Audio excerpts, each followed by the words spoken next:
lend. We're going to defend our industry and create a level playing field. Anti-money laundering. There has to be a level playing field. European Union, and we just want it to be a level playing field for new currencies popping up pretty frequently. So how does this affect what you're trying to provide to your customers? Yep. So we did actually a proof of concept with one cryptocurrency. I mean, we made a press release, so I mean I can mention that was with the Ripple, where we are trying to see if we can use cryptocurrency. I'd like to welcome everybody to CKJ Crypto News. Guys, I got a hell of a video I put together that pretty much shows that the Trump administration stopped the purchase of MoneyGram. Jack May tried to buy MoneyGram. And I do believe that through the executive order, Ripple is the answer for a level playing field. And I will show you that, guys, right now in this video. Really interesting video. Jack May gives up on buying MoneyGram. Billionaire businessman Jack May on Tuesday abandoned his attempt to buy MoneyGram after getting the cold shoulder on the deal from President Trump regulators. Wow. After MoneyGram announced that May's China-based Ant Financial was walking away from its $1.2 billion merger deal, its shares tumbled 6.5%. Whoa. Now also, guys, THL Partners risky bet may cost them decent MoneyGram bid. On Wall Street, saying pigs get fat and hogs get slaughtered. Caution against excessive greed. The ditty came to mind this week after a private equity pioneer, Thomas H. Lee partner, gambled on a higher bid risky offer for its MoneyGram business. They lost. Jack May, China-based Ant Financial, and Kansas-based Euronet Worldwide got into a bidding war for MoneyGram in 2017. At the time, MoneyGram shares were trading around $13. Euronet ended up bidding $15, and Ant Financial offered $18. Wow. So the risky bet last week came back to bite THL after President Trump's regulators at the Committee at Foreign Investments in U.S. rejected Ma's proposal 3 times. The billionaire businessman walked away from the deal last week. Wow. Now, basically right here, guys, this MoneyGram International. Between late 2016 and 2017, MoneyGram shares doubled in value. On January 2017, Ant Financial Service Group announced a deal to acquire MoneyGram International for $880 million. The deal subsequently collapsed, and it was rejected by the Committee on Foreign Investments in the United States. Now, if you click on this Committee of Foreign Investments in the United States, and then you go down here, in 2018, President Trump signed the Foreign Investment Risk Review Modernization Act, which gives CFIUS new powers over particular types of FDI that mainly concern Chinese investors. Level playing field. This includes real estate investing areas where minority investments and private equity provides access to U.S. tech companies. Wow. Business information and U.S.-Chinese joint ventures.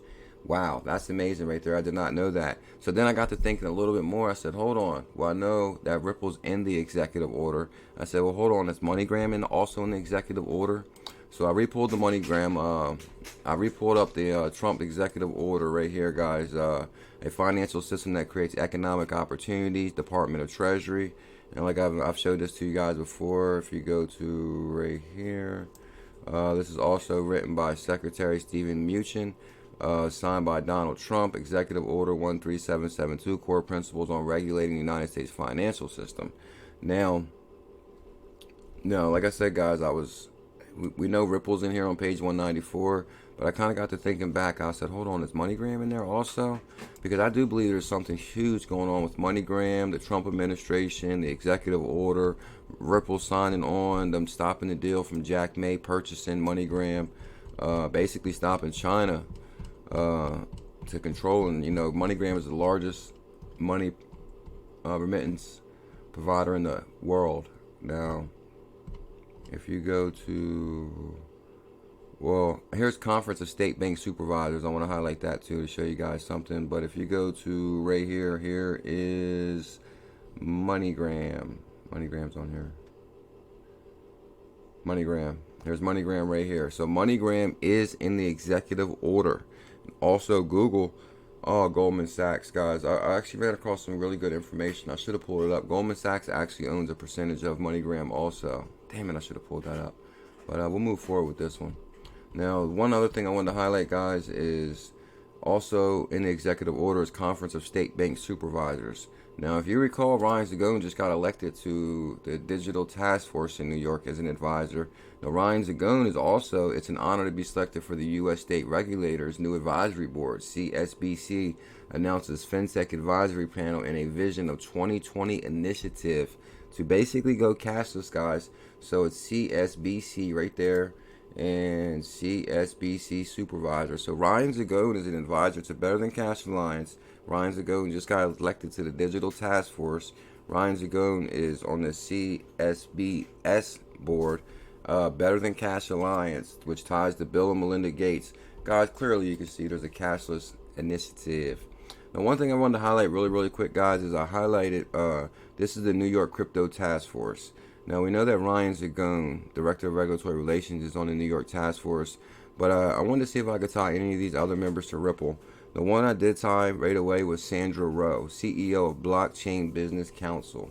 Now, if you go right here, Sandra Rowe is an executive director at digitization at CME Group.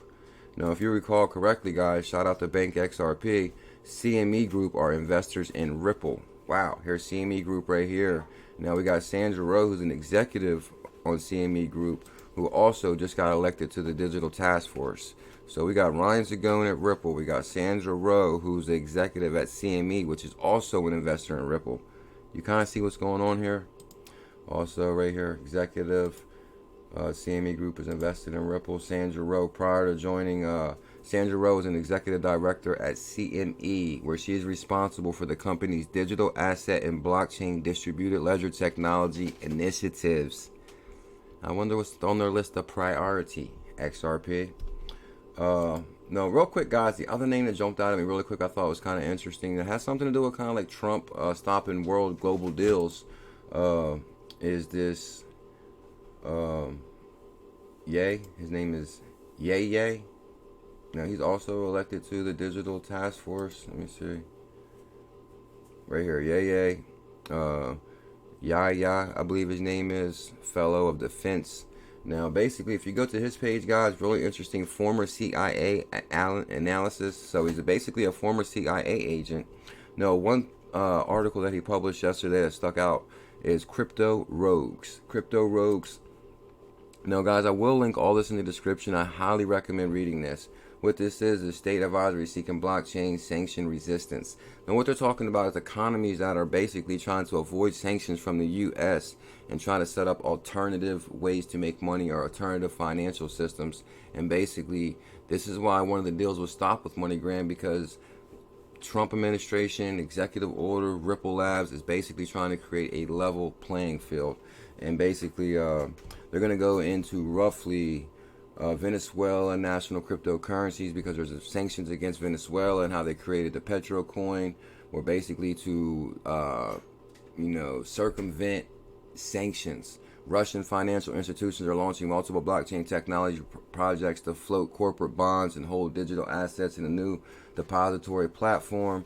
Also, Iran central bank highly motivated to develop an alternative to SWIFT. If you guys recall correctly, Trump banned Iran from utilizing SWIFT probably about 8 months ago.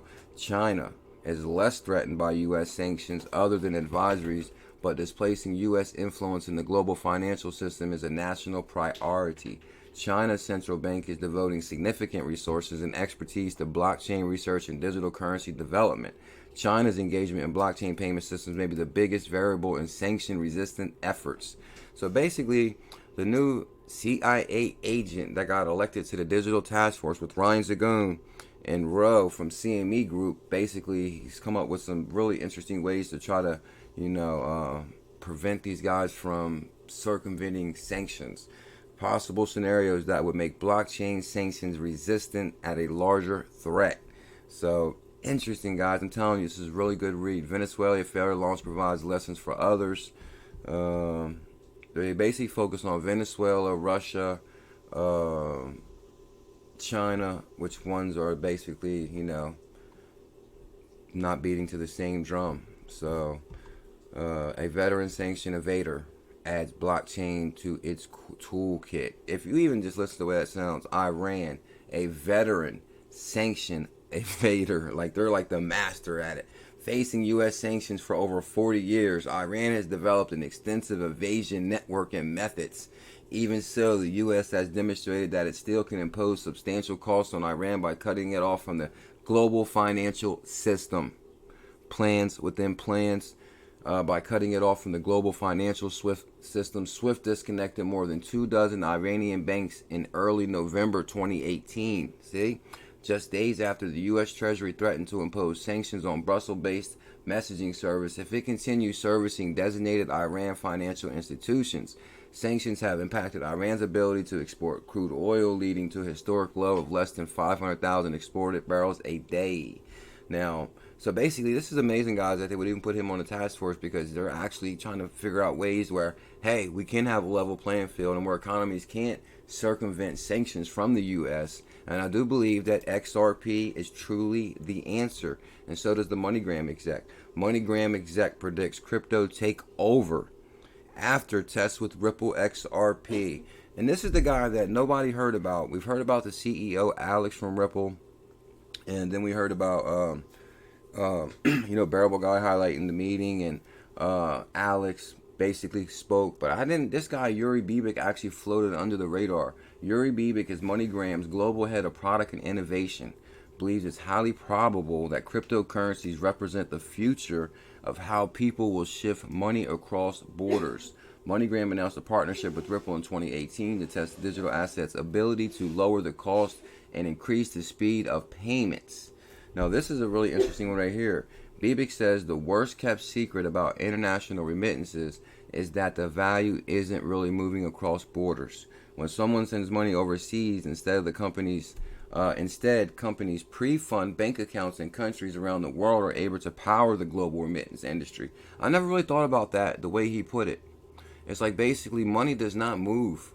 Banks are pre-funded. So when you send money, that bank is notified that they're supposed to give this person X amount of dollars, but they already have that money in their account. So money's not even really moving. It's not liquid at all. We did a proof of concept with the one cryptocurrency. We made a press release so I can answer that. That was Ripple, the standard. We're trying to see if the cryptocurrency can use it for liquidity in markets. Now, this is also shout out to at Stetus. The big secret on money transfer is that money does not move. It's already there. We did a POC concept with Ripple XRP, and I do believe it is highly probable that this is the way money will move in the future. And this is Yuri also right here. Bibik. MoneyGram, highly probable to be the future of international money transfers, MoneyGram executive says. Wow. Yuri Bibik. Ripple. And this is him right here. At MoneyGram, we met with Yuri Bibik, global head of product and innovation. They've partnered with Ripple to use XRP to send remittances globally, reducing operational costs and saving time, doing away with telephonic confirmation. Now, it's all starting to make sense. Jack May gives up on buying MoneyGram.